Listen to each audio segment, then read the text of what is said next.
Muy buenos días, ¿cómo estás? Katy Fernández te saluda. Qué placer saber que estamos juntos, que estás ahí para abrir la carta de amor de nuestro Dios Creador. Quiero compartir contigo una frase que escuché y me gustó y dice: un principio de la verdadera adoración es que a Dios se le adora con la obediencia. La desobediencia es adoración a Satanás. ¿Y tú? ¿A quién adoras? Trae tu Biblia y oremos antes de abrirla. Amado Padre Celestial, gracias porque estás acá con nosotros siempre. Gracias por la oración intercesora que trae bendición a mi vida. Gracias por las victorias que nos das. Padre, no nos dejes porque sin ti nada somos. Llénanos de tu espíritu.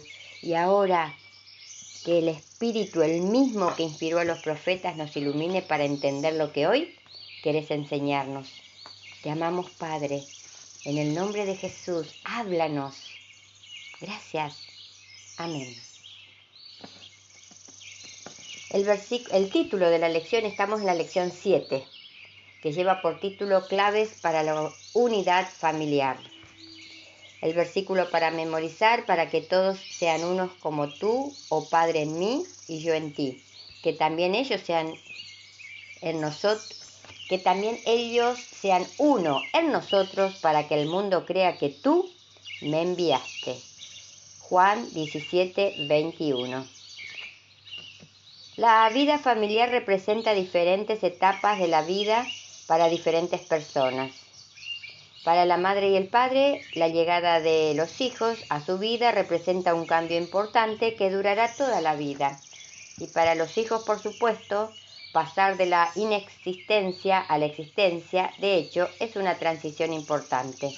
Luego también los hijos atraviesan las diversas etapas de la vida hasta que se van de casa y quizás tengan sus propios hijos. Sin embargo, como padres o como hijos de una familia, todos luchamos con lo mismo: nuestra naturaleza pecaminosa y caída, que puede hacer que la unidad de la familia sea muy desafiante, como mínimo. Sí, en el cuerpo de Jesucristo, en la cruz, toda la humanidad se ha reconciliado con Dios y con los demás.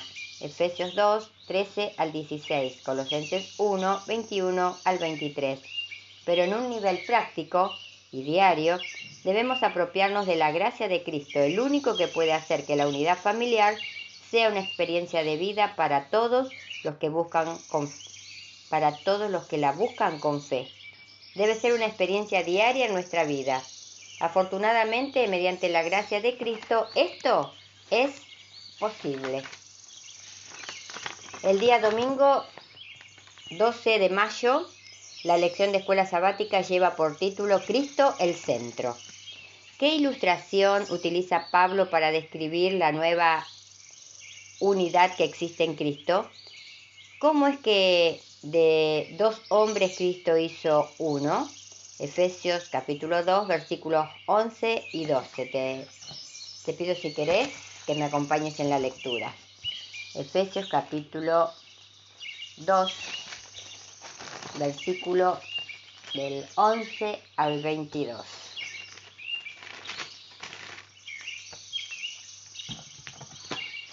Por lo tanto, acordaos de que en otro tiempo vosotros, los gentiles, en cuanto a la carne, erais llamados incircuncisión por la llamada circuncisión hecho con mano en la carne. En aquel tiempo, sin Cristo, alejados de la ciudadanía de Israel y ajenos a los pactos de la promesa, sin esperanza y sin Dios en el mundo.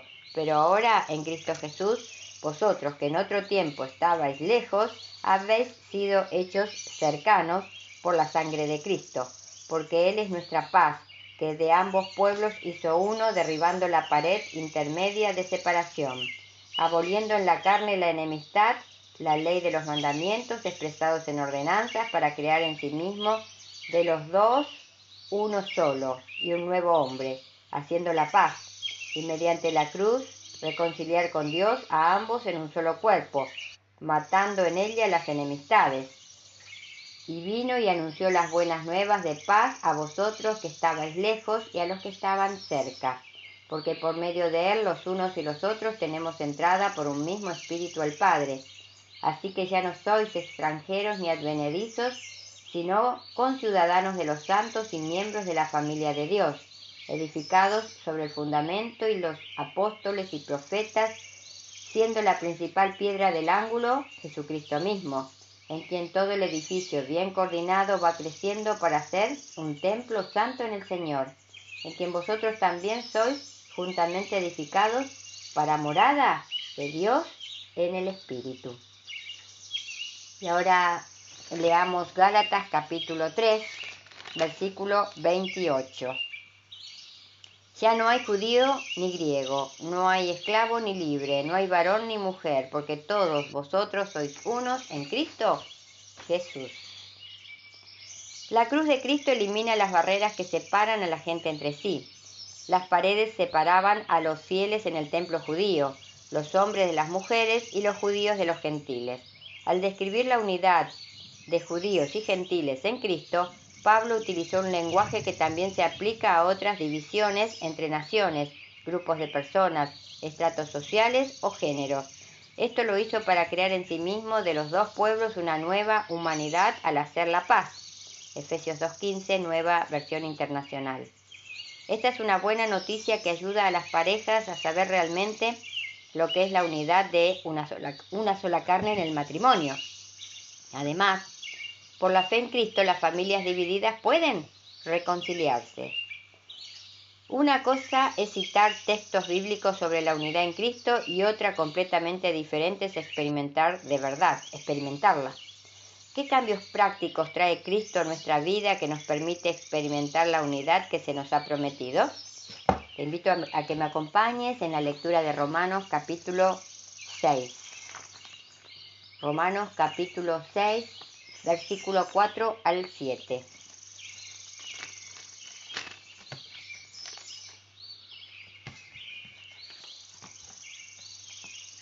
Porque somos sepultados juntamente con Él para muerte por el bautismo, a fin de que como Cristo resucitó de los muertos por la gloria del Padre, así también nosotros andemos en vida nueva. Porque si fuimos sepultados juntamente con Él en la semejanza de su muerte, así también lo seremos en la de su resurrección.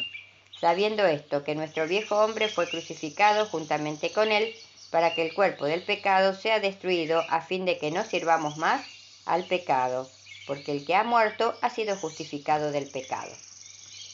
Ahora te invito a que vayamos a 2 de Corintios capítulo 5, versículo 17.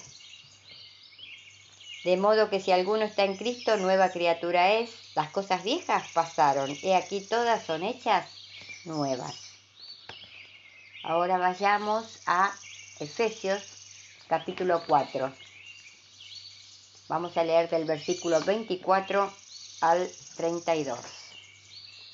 Y vestíos del nuevo hombre, creado según Dios, en la justicia y santidad de la verdad. Por lo cual, desechando la mentira, hablad verdad cada uno con su prójimo, porque somos miembros los unos de los otros. Airaos, pero no pequéis. No se ponga el sol sobre vuestro enojo, ni deis lugar al diablo. El que hurtaba, no hurte más, sino trabaje, haciendo con sus manos lo que es bueno para que tenga que compartir con el que padece necesidad. Ninguna palabra corrompida salga de vuestra boca, sino la que sea buena para la necesaria edificación, a fin de dar gracia a los oyentes. Y no contristéis al Espíritu Santo de Dios, con el cual fuisteis sellados para el día de la resurrección. Quítese de vosotros toda amargura, enojo, ira, gritería y maledicencia y toda malicia. Antes, sed benignos unos con otros, misericordiosos, perdonándoos unos a otros, como Dios también os perdonó a vosotros en Cristo. Representamos un círculo grande desde el cual parten muchas rayas hacia el centro. Hagamos ese círculo imaginariamente. Cuanto más se acercan estas rayas al centro, tanto más están la una de la otra. Cuanto más nos acercamos a Cristo, tanto más cerca estaremos el uno del otro. Entre padre e hijo, esposo y esposa, Cristo es el mediador, ya sea que lo reconozcan como tal o no.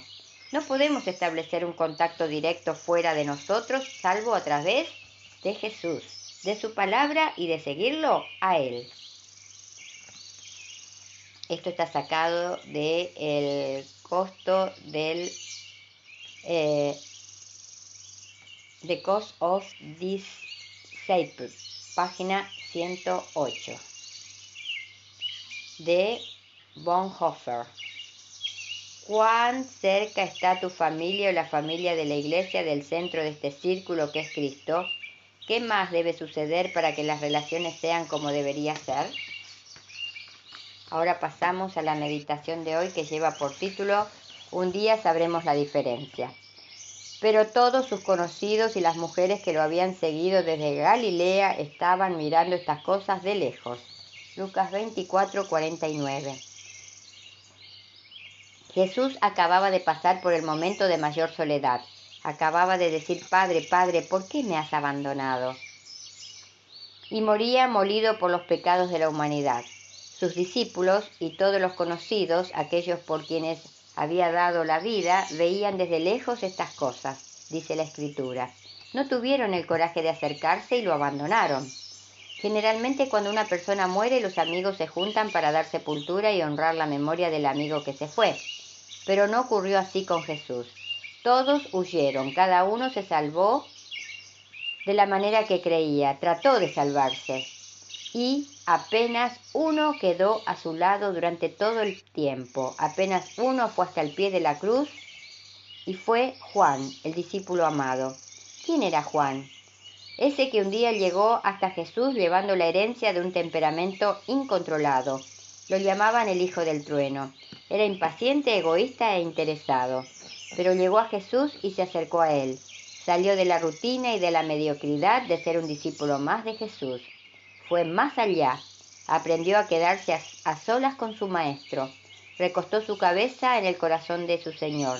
Entendió que sin Jesús nada podía hacer.